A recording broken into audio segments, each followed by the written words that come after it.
Debout Congolais, unis par le sort, unis dans le fort pour l'indépendance.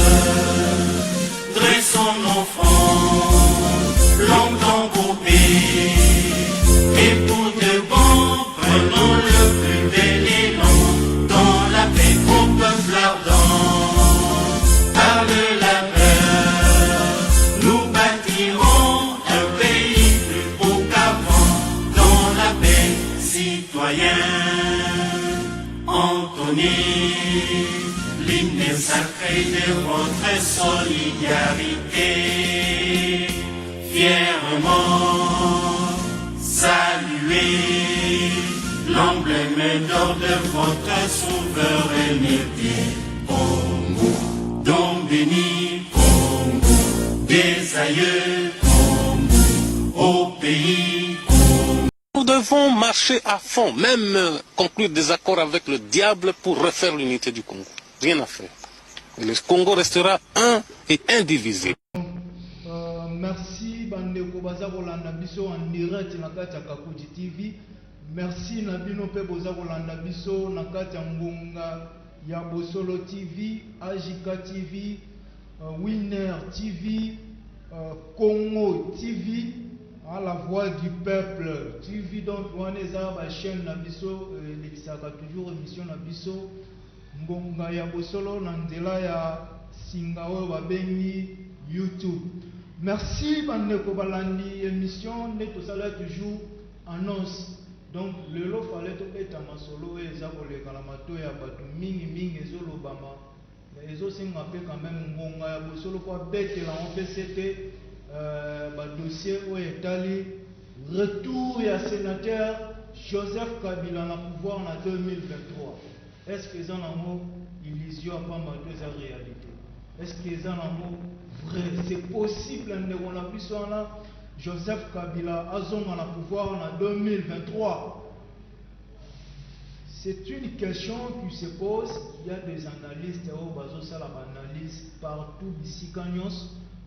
Mais tout le monde bête la moi c'était na bandande de kolangai ou ya zananga elongo na plateau que je dis bonjour mon amboka.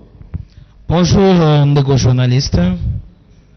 Boni nzoto ndeko nanga ma je savais moi kala mona na ba esute inawa. Tozali obelese mosala ngana linga mingi avant to banda émission na rappeler appartenance politique na ngai parce que biso to ali ba chauve sourité. To ali te ke wali tantôt puku tantôt ndeke. Ngai Martis Kaungu nazali cadre ya ABG, membre ya FCC et puis nazali promoteur des écoles, précisément collège ingénieur Reika, ne nazali analyste politique. Mais na midi ya lelo nali awa na nzela etando moke na ndingisa ya bakonzi na ngai hiérarchique te, c'est-à-dire nyonso na koloba na o nesika eko engagé bobelese ngai moko. Très bien. Bozala qui est belé au komela biso ya koyebisa biso ndeko wana alobaka ndeti mobutu lingala moko ndeti mungala donc toko linga tokota na basision là parce que si to banotune aux colonies hein, c'est ce qui tue ces pays na ba système ya tribalisme. Donc ce n'est pas une grande chose ya kovanda ka oyebi kaza ndeko no congolais mo banotune aux colonies. Hein, donc ce n'est pas ça, mais c'est sûr que beaucoup de gens vous apprécient dans l'émission chaque fois. Merci. Voilà. Avant de continuer dans la sujet, to aborder un sujet très important. Très important. Avant de continuer dans le sujet, où est allé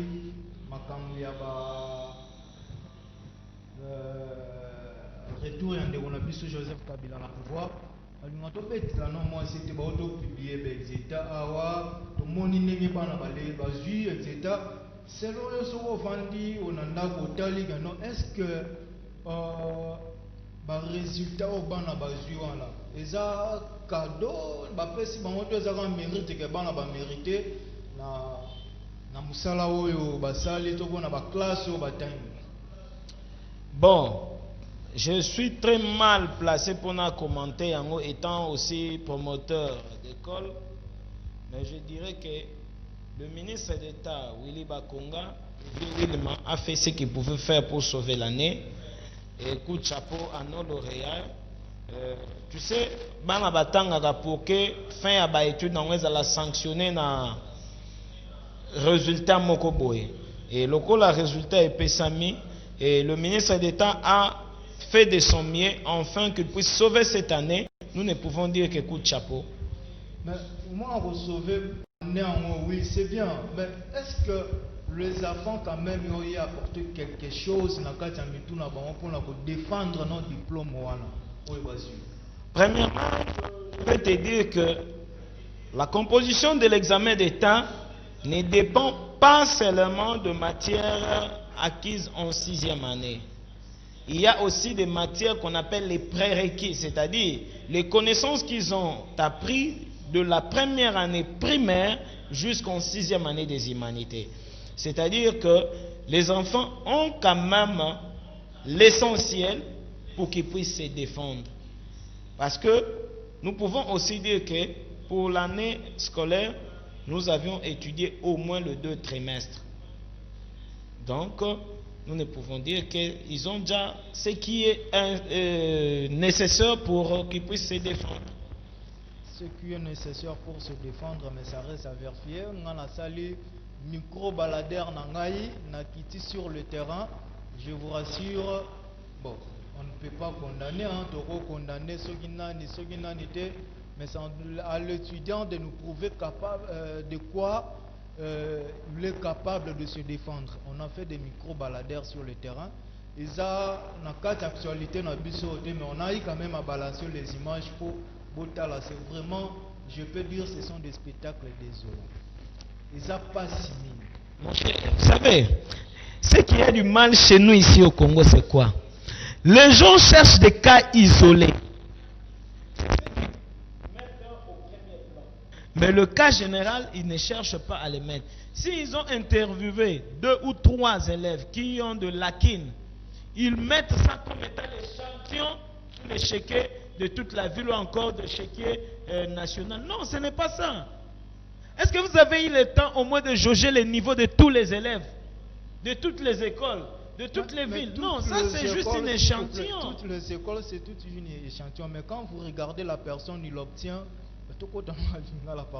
Si vous regardez la personne, a commis la carte à Polo 79%. Mais comment cet étudiant peut obtenir de 72% dans un bagage intellectuel tout simplement, même pour faire sortir toute une phrase comme ça, ça pose un problème. Et ami Christian, au Congo, théâtre. Moi je connais et je vous affirme, je vis un élève qui a fait 51, mais qui a écrit dans son t-shirt 71. Pourquoi il se dit pourcentage qui vous dit que c'est vraiment ça, ce qu'il a obtenu? Point d'interrogation. Point d'interrogation. Très bien. Toko dans la sujet on a été, merci. Toko dans la sujet on a été parce que ce n'est pas sujet concerné biso to linga toko tano la muzindo la marambo etali biso. Mais tu relandes le dossier, on a parce que ça c'est moi, selon moi, dans le lobby on est pour sacrifier jeunesse.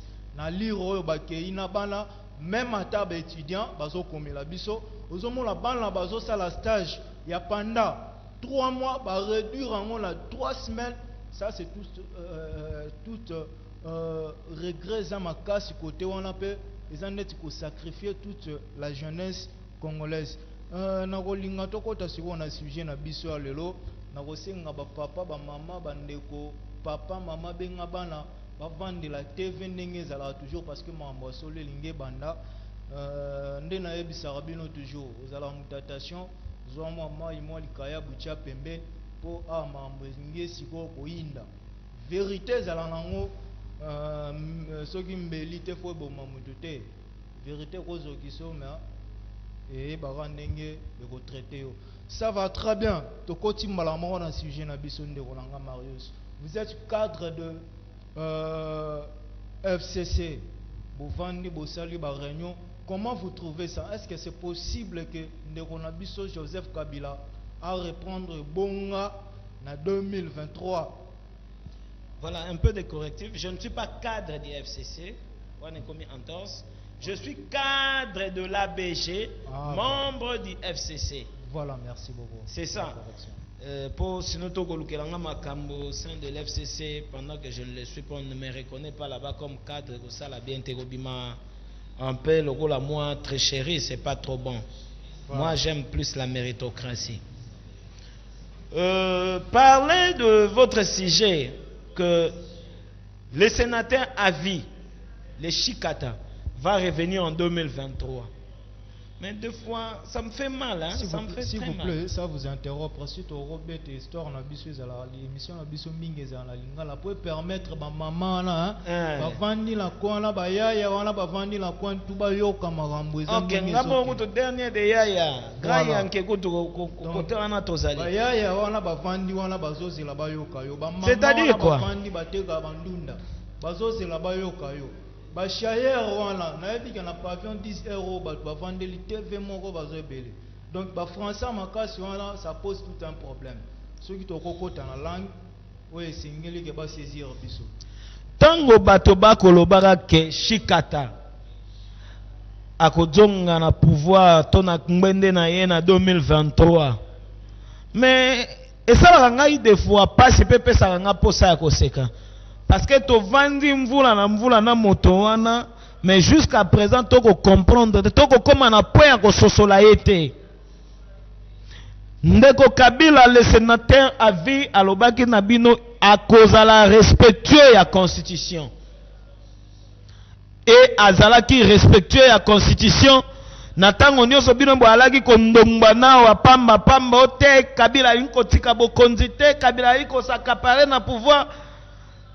Avec opesa be ya no moko ke oyo etalingai constitution si a régla yango na esika moko te na etando moko te na yoki le sénateur a vie alobake akozonga na 2023. Mais bato mosu ba ko bosa na ketango to kolobake tozali ko bunda poto conquérir pouvoir en 2023. Ezali devoir to ali objectif ya parti politique nyonso pe ya plateforme nyonso. Objectif ya plateforme to parti politique e ali nini? E ali conquête ya pouvoir, c'est-à-dire bobundi pona kodwa bokonzi. Et tant que bokonzi wana esengé na bino bo pérenniser yango, bo conserver yango le plus longtemps possible.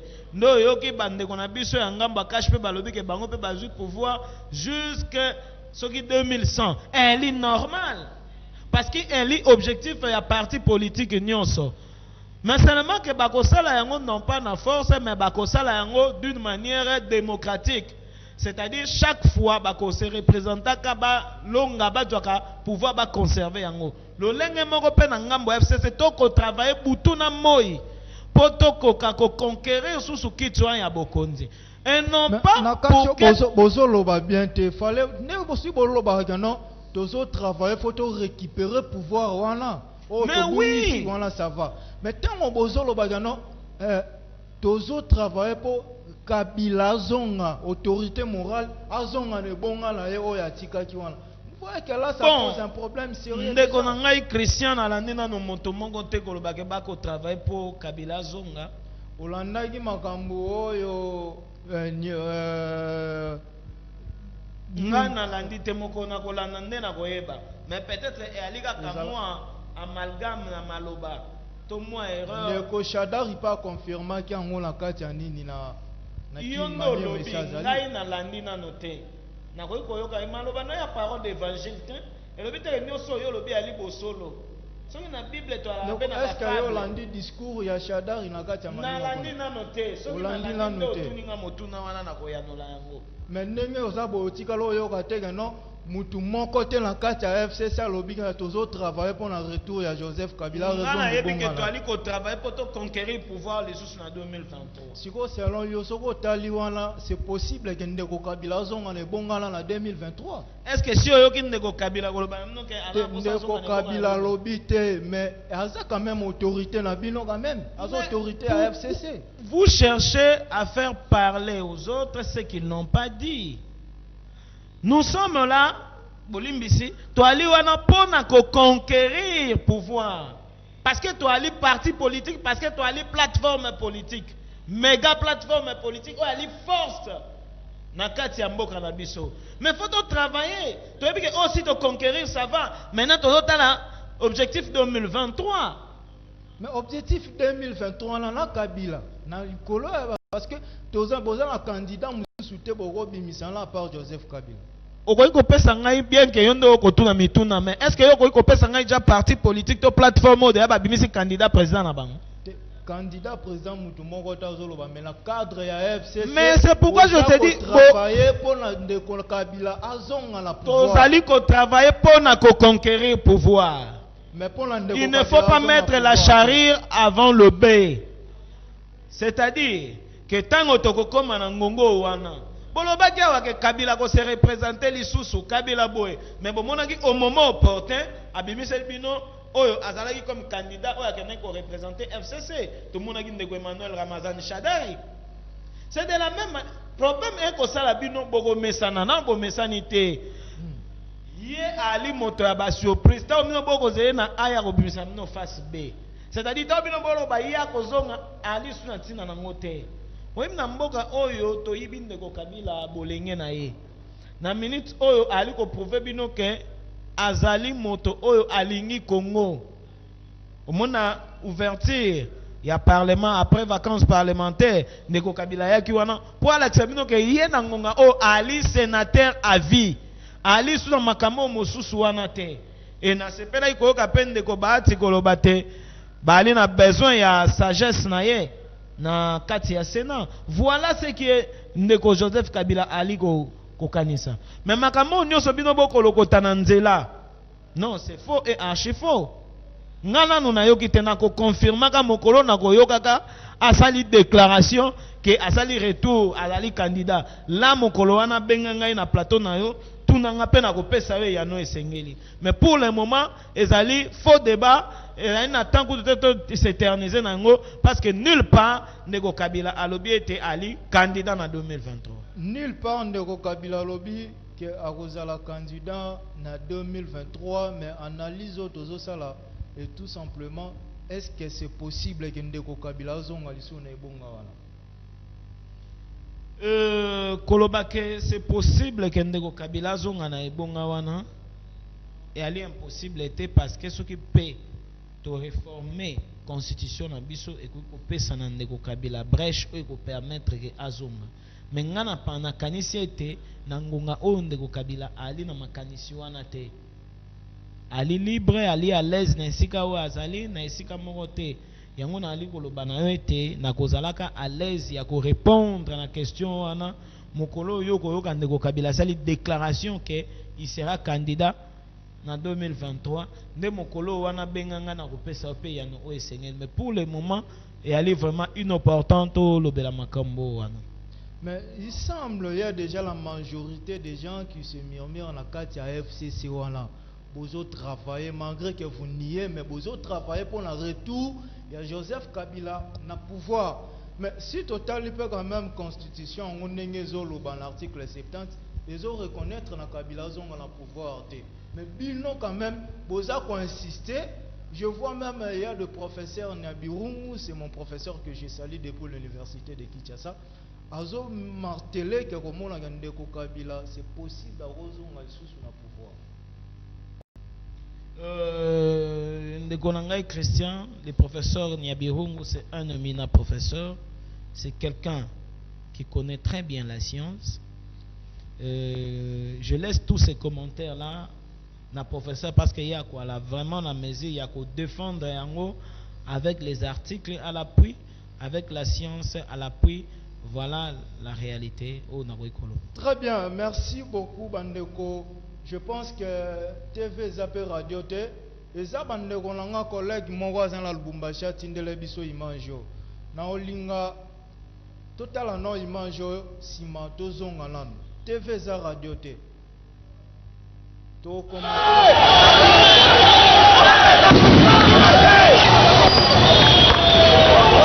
passe comme ça, passe comme ça.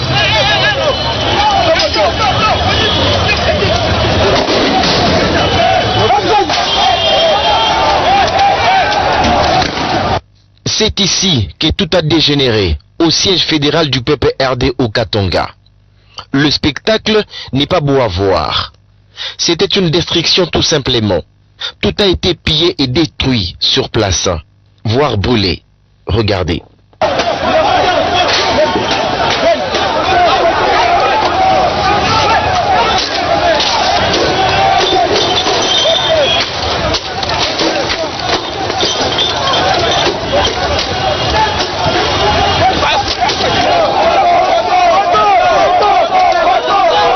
Ici, c'était une autre revendication. Il s'exprime. Nous sommes mécontents du comportement affiché par les gens de l'FCC. Nous n'avons pas signé une coalition pour commencer à nous faire peur. Nous sommes dans la démocratie et ils ont déjà géré le pouvoir pendant 18 ans. Il n'y a personne de l'IDPS qui s'enflammait.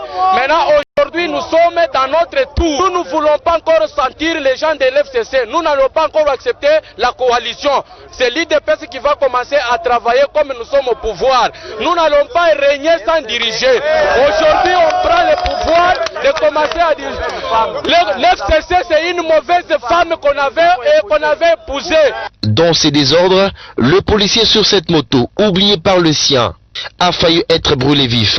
C'est donc ces motards qu'il a sauvé la vie.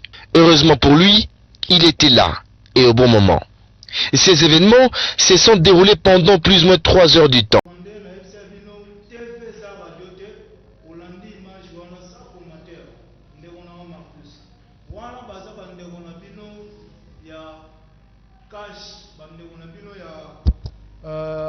Cash bandeko bosepela kosala libala na bango un mot par rapport à biloko ozomona premièrement ndeko na ngai ali pasi pe ali soni na parti présidentielle et bando sarmamba modèle tokomona oyo parce que bien que je ne suis pas du PPRD, je suis membre de l'ABG, parti cher à l'honorable Jonathan Bialusukawata et de son président ad intérim Jean-Pierre Passizapamba. Mais bozobo ekosala na bandeko na biso okuna et elle vraiment pas mingi.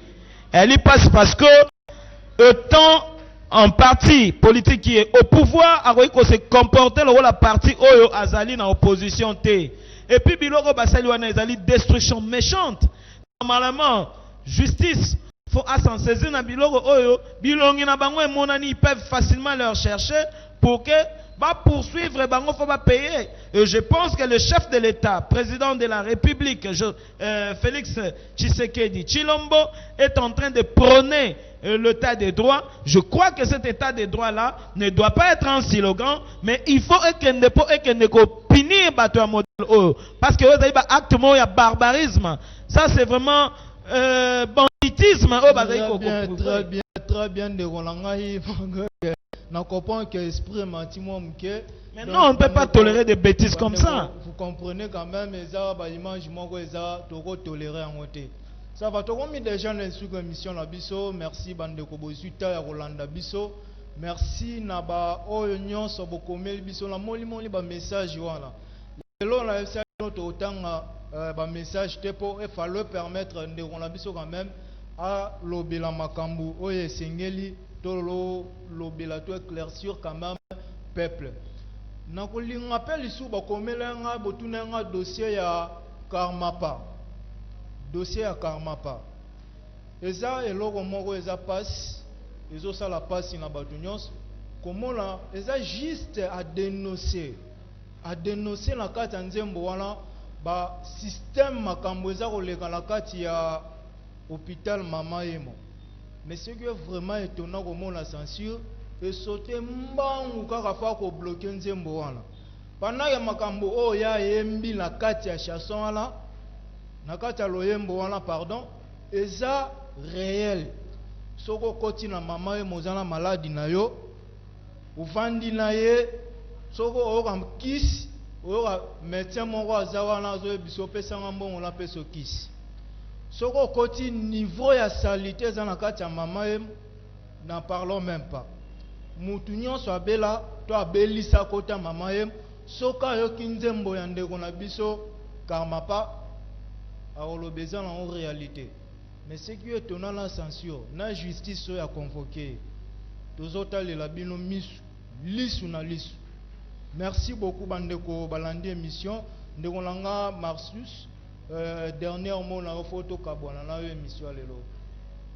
Déjà toloba mamu ya Karmapa parce que Karmapa a dénoncé Ali Bosolo. Kene na mama ye moyani na bosoto lie pesa o guérison me ko bakisa maladie. Soki marambo Karmapa lobeza ya lokuta. Farma poche ya la kate. Base la biso to ngana promettre to ko filmer yango to ko lakisa ndenge médecin na mama ye mo oteka kisi. Et puis ton nzembo wana ata censure kangi biso to ko diffuser yango na ba plateforme moso même na ba WhatsApp ko diffuser yango parce que ce sont de réalité. On doit dénoncer des trucs pareils. Vraiment. Pourquoi faut pas kene ba kangae? Justice to hotel la bino. So ma mwane ali ya lukuta, bob msa so ba preuve biso to ko lukela bino ba preuve. To ko lukela bino ba preuve to la bino yango. Pourquoi bolingi ba dénoncer te?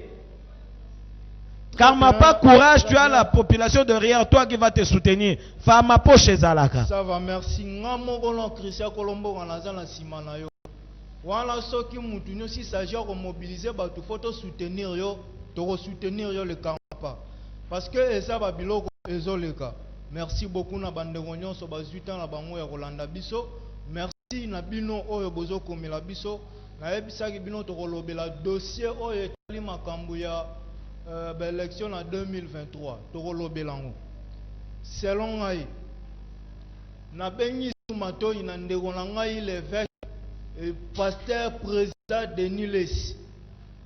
Na bengi sumato ina ndeko na ngai évêque Mukuna. Ba prophétie na bilona ezomona ka ndeko Kabila na ndeko Fati. Tozo zela pe bo prophétiser na kati ya est. Est batu bazokuf ba guerre ezakuna bozo prophétiser te. Tozo zela ba prophétie na bino ya est. Merci beaucoup bandeko bozuita Rolanda. Na bandi ke mutu lingi Congo lokola ngazate. Mutu lingi Congo lokola yo vandi liboso ya télévision alo zotala ezate. Maloba o toloba kana bateka mboka wana toka bola mbongo si bateka mboka ka yo mutu liboso telemelango. Ce qui prouve que olingaka mboka oyo kolenga tu tchali boko na lutem na mutema olo bagano naza congolais. Merci na bandeko nyonso balandi biso tokutani samedi na 13h. Bye. Unis par le sang, unis dans le pas pour l'indépendance. Dressons nos fronts, longtemps coupés, et pour de bon, prenons le plus bel élan, dans la paix au peuple ardent. Par le labeur, nous bâtirons un pays plus beau qu'avant. Nzambu amemaka changement la vie à bateau. Il y a un temps pour pleurer, aussi il y a un temps pour jouir. Pour na osepela.